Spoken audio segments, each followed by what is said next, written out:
భక్తులందరికీ నమస్కారం అండి. దేవి అనుగ్రహం ఛానల్కి స్వాగతం. దుర్గమ్మ యొక్క ఆశీస్సులు మన అందరిపై ఉండాలి అని చెప్పి మనస్ఫూర్తిగా కోరుకుంటూ ఈ రోజుటి వీడియో స్టార్ట్ చేస్తున్నాను ఫ్రెండ్స్.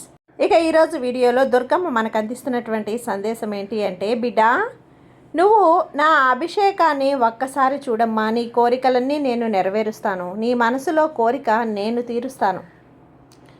నువ్వు ఎన్నాళ్ళగానో ఈ దుర్గమ్మని అడుగుతూ ఉన్నావు కదా, ఒక్కసారి నాకు జరుగుతున్నటువంటి ఈ పాలాభిషేకాన్ని చూసిన నీకు ఎలాంటి అద్భుతాలు చూపిస్తానో, నీ మనసులో కోరిక ఏ విధంగా నెరవేరుస్తానో నువ్వు చూస్తూ ఉండు చాలు.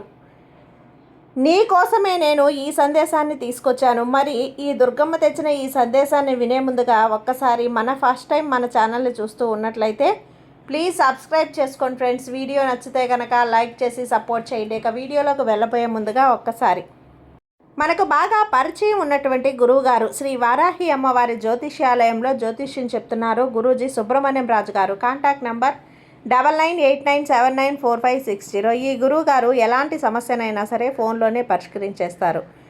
నమ్మకంతో గురువుగారికి కాల్ చేయండి.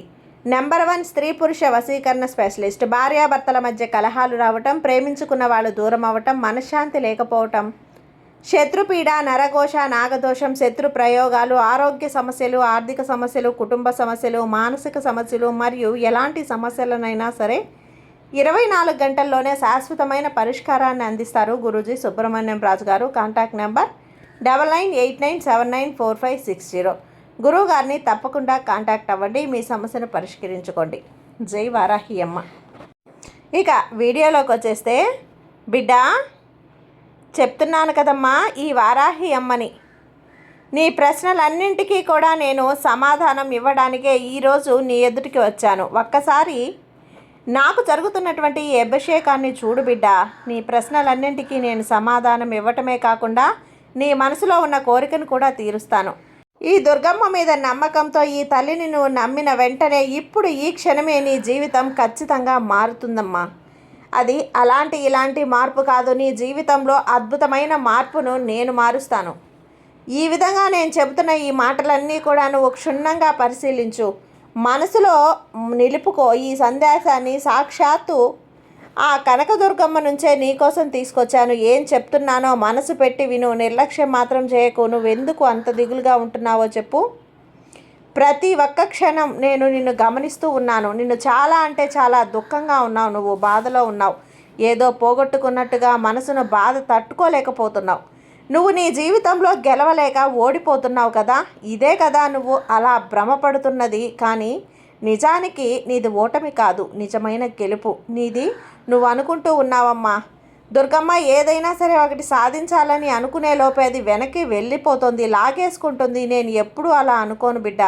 నా బిడ్డల సంతోషమే నేను కోరుకుంటాను. నేను పోరాడుతున్న ఆ పోరాటానికి ఫలితం దొరకలేదు, నిరుత్సాహపడుతున్నావు కదా బిడ్డ. అదంతా కూడా నిన్ను నేను తక్కువపరచడానికి, నిన్ను బలంగా మార్చడానికి, నిన్ను ఖచ్చితంగా మంచి నీకు చేయటానికే, మంచి దారిలో నడపడానికే నేను ఎప్పుడూ కూడా నీ మంచి కోసమే నేను తాపత్రయపడుతూ ఉంటాను. నీ మంచి కోరే ఎప్పుడు నీకు మంచి సమయం వస్తుందా అని చూస్తూ ఉంటాను. బిడ్డ, నువ్వు నిరుత్సాహపడాల్సిన అవసరం లేదు. నన్ను ప్రతిదీ అడుగుతున్నావు కదా, దానికి సమాధానం ఇవ్వటమే కాకుండా నీకు కాస్త నిరాశ అనేది మిగిలినా కూడా అన్నీ మర్చిపో. ఇప్పుడు నాకు అన్నీ వ్యతిరేకంగా జరిగేలా ఉన్నాయని బాధపడకు. నువ్వు పడ్డ కష్టాలకు, సమస్యలకు నువ్వు ఎదురు చూసే ఫలితం నేనిస్తున్నాను. నీ దుర్గమ్మని నేనున్నాను బిడ్డ. నిన్నే నమ్ముకుని ఉన్న నిన్ను ఎందుకు నేను బాధ పెడతాను చెప్పు. ఆ బాధని నీకు నేను మిగులుస్తానా? క్షణం నాకు ఈ బాధలన్నీ ఎందుకు అని నువ్వు అడుగుతున్నా నీకు సమాధానం చెప్తున్నాను. ఈరోజు నీ ముందుకు వచ్చాను. నీది అసలు అపజయమే కాదమ్మా, నిజమైన గెలుపు. నీలో ధైర్యాన్ని నువ్వు కలిగి ఉండు, నిశ్చింతగా ఉండు. కాసేపు నేను చెప్పే ఈ మాటలన్నింటినీ ఆలకించు. మనస్ఫూర్తిగా నీ మనసులో ఆలోచనలు పక్కన పెట్టి, ఇప్పటి వరకు నీ జీవితంలో లేదా నువ్వు భయపడ్డావు, బాధపడ్డావు, ఎప్పుడో కష్టాలు ఎదుర్కొని నిలబడుతున్నావు కదా, ఆ క్షణంలో ఆ కష్టాలను నేను ఎప్పుడూ కూడా నీకు తోడుగా ఉన్నాను అని గుర్తుంచుకో. నీ కష్టాల్లో నేను ఎప్పుడూ నీకు తోడుగానే ఉంటాను, భయపడకు బిడ్డ. ఈ కనకదుర్గమ్మ తల్లి ఎప్పుడూ నీకు అండగా ఉంటాను. నీ మనసులో ఉన్న ఆందోళన అంతా కూడా నా భయం, ప్రీతి, ప్రశ్నలు సమాధానంగా నేను చెప్తున్నాను కదా, నువ్వు ప్రశాంతంగా ఉంటావు. నా మాటలు వింటే పరిష్కారం కూడా చెప్తానులే. ఎన్ని సమస్యలున్నా సరే నిన్ను బయటికి తీసుకొస్తాను. అన్నీ గుర్తుంచుకో, గుర్తు చేసుకో. నీకు ఎన్నోసార్లు నీ సమస్యలకు పరిష్కారం చూపాను కదా. ఏ కష్టం పడకుండా దాని నుంచి నువ్వు దాటేశావు. భయపడుతూ ఉండటం వల్ల నీకు అర్థం ఉండదమ్మా. ఏది కూడా రాదు. బాధపడితే ఏది జరగదు. ఒక్కసారి మనసా వాచ కర్మన మనస్ఫూర్తిగా చెప్పు, నీ కష్టాలు ఎప్పుడు నీకు నేను సాయం చేస్తాను. నేను ఎప్పుడు నీకు సాయం అందించలేదా? నువ్వే చెప్పు. నీకేదైతే అవసరమైన పరిస్థితుల్లో నువ్వు ఉన్నావో ప్రతిదీ నేను ప్రతి క్షణం నీ అంతరాత్మ గుర్తు చేయలేదా నీకు? నువ్వు అనుభవించావు కదా బిడ్డ. ఈ యొక్క కష్టాల నుంచి దూరంగా పోవటానికి నేను ఎప్పుడూ నీకు ఎలాంటి సాయం అనేది ఇవ్వలేదా చెప్పు. ఒక్కసారి నువ్వే ఆలోచించు. చూడు, నీకే అర్థమవుతుంది, నీకే గుర్తొస్తుంది. ఒక్కొక్క సమస్య దాని తీవ్రతను బట్టి అది పనిచేస్తూ ఉంటుంది. కానీ నువ్వు ఏమీ అడగకుండా అక్కడే కనుక పనిచేస్తూ ఉంటే ఆగిపోలేదు కదా. సమస్యలన్నీ కూడా నీవు దాటుకుంటూ ఇక్కడి వరకు వచ్చావు. మరి నీకు ఏ సాయం అందకుండా ఇప్పటి వరకు అన్ని కష్టాలను అనుభవించావా? నా సహకారం అనేది నీకు ఇంతలా ఉన్నదో చెప్పు బిడ్డ. నువ్వే ఆలోచించు. నీకు కష్టాలు పెట్టి నేను ఎప్పుడూ కూడా వాటి నుంచి బయటకు తీసుకురాలేనా? ఎప్పుడు నువ్వు అపోహపడద్దమ్మా. ఒక్కటి చెప్తున్నాను, నాకు ఎవ్వరూ వద్దు అని చెప్పి నువ్వు అనుకున్నప్పుడే నీ జీవితానికి ఏదైనా అర్థం అనేది వస్తుంది. ఏదైనా సాధించాలి అనే ధైర్యం నీకు తప్పకుండా ఏర్పడుతుంది. నిశ్చింతగా ఉండు. ప్రస్తుతానికి నేను అన్నింటినీ నీకు సరిచేస్తాను, పరిష్కరిస్తాను. అన్నింటినీ నీకు నువ్వు అనుకో. అలా నీతో నేను నీ దుర్గమ్మ నీ వెంటే ఉంటాను. ఏ కష్టం వచ్చినా నిలబడి ఉంటాను, చూసుకుంటాను. ఖచ్చితంగా ప్రతి కష్టాన్ని కూడా నేను తీరుస్తాను. ఇందులో ఎలాంటి సందేహము లేదు. నీ జీవితాన్ని మార్చి తీర్చిదిద్దుతాను బిడ్డ. నీ మీద కష్టాలు పడిపోవాలని నువ్వు ఒక భ్రాంతిలో పడిపోతావు. నీకు నువ్వే ఓదార్పునిచ్చుకునే ప్రయత్నం చేస్తున్నావు. అది మంచి విషయమే, చాలా గొప్ప విషయం కూడా. ఎందుకంటే నీ కష్టాలు నువ్వు ఇతరుల దగ్గర చెప్పుకొని ఓదార్పు కోసం వెళ్తే అక్కడ నువ్వు ఆ కష్టాల్ని ఆసరాగా తీసుకొని నిన్ను చులకన చేసి మాట్లాడతారు. కాబట్టి ఆ భావం అలసటికి నీ మనసులోకి రానివ్వకు. నీ మనసుని కష్టపెట్టుకుంటే మాత్రం నేను ఏమి అందివ్వలేనమ్మా. ఇది ఓదార్పు అనేది ఎవరూ కూడా నీకు చేయలేరు. ఈ విషయాన్ని మనసులో ఉంచుకో. అలాగే ఏదైతే సరే నీ వల్ల సాధ్యం అవుతుంది, ఖచ్చితంగా నీ వల్ల అవుతుంది. ఏదైనా కష్టం అనిపిస్తే నాతో చెప్పుకో. అన్నింటినీ కూడా నేను నీకు సమాధానం ఇవ్వకుండా ఉంటానా? ఇస్తాను. నీ ఆలోచనలకు సమస్యలకు ఒక దారి అనేది దొరుకుతుంది. అతి త్వరలో నీ యొక్క కోరిక అనేది తీరుతుంది. అది ఎప్పుడు వస్తుంది, ఎప్పుడు దొరుకుతుంది, అది ఎప్పుడు వస్తుంది దుర్గమ్మ అని అయిపోయిందే, ఇంకేముందులే, అయిపోయింది, కష్టాలు పోతాయి అని చెప్పి ఆందోళన పడకు. ఏ రోజు కూడా శుభవార్త వినిపించలేదు, నా జీవితంలో కష్టాలు తొలగినట్లు నాకు అనిపించలేదు అని అనుకుంటున్నావు కదా. ఆ భ్రాంతి నుంచి బయటికి రా.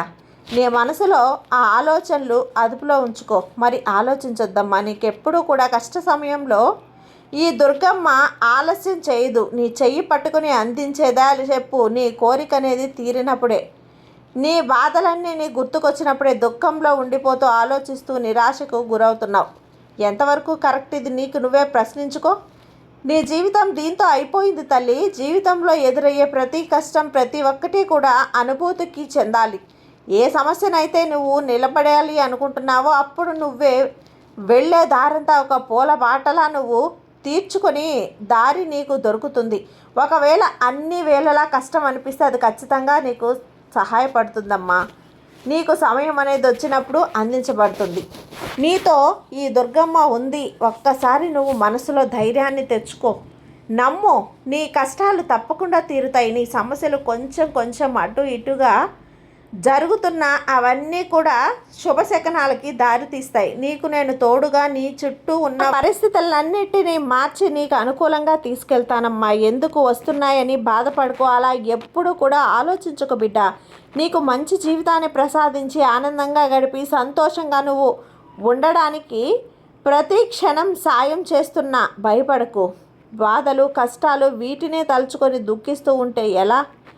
అలా జీవితం ఆగిపోయిందని అలా కాకుండా వెళ్ళే దారి ముందు నువ్వు ఉన్న పూల బాటలా మార్చుకొని నీలో ధైర్యం ఉంటేనే ఏదైనా చేయగలవు, సాధించగలవు. తల్లి, దేన్నైనా సరే ఎదురీయగలమ్మా. ఎదుర్కోవాలి. దేని గురించి భయపడకు. నువ్వు నీ జీవితాన్ని కూడా భగవంతుడు ప్రసాదించబోతున్నాడో దాన్ని తృప్తిగా అనుభవించావో కదా. అలా నీ మనసులో కూడా బాధపడుతుంది. కాబట్టి నీ దుర్గమ్మ చెప్పినట్లుగా ప్రశాంతంగా ఉండు, నిశ్చింతగా ఉండు, నీకు అంతా మంచి జరుగుతుంది. నీ దుర్గమ్మ నీకు మాట ఇస్తున్నాను కదా బిడ్డ, మాటని అస్సలు మరవను. ఎప్పుడూ నా ఆశీస్సులు నీపైనే ఉంటాయి. సర్వేజన సుఖినో భవంతు. జై దుర్గమ్మ.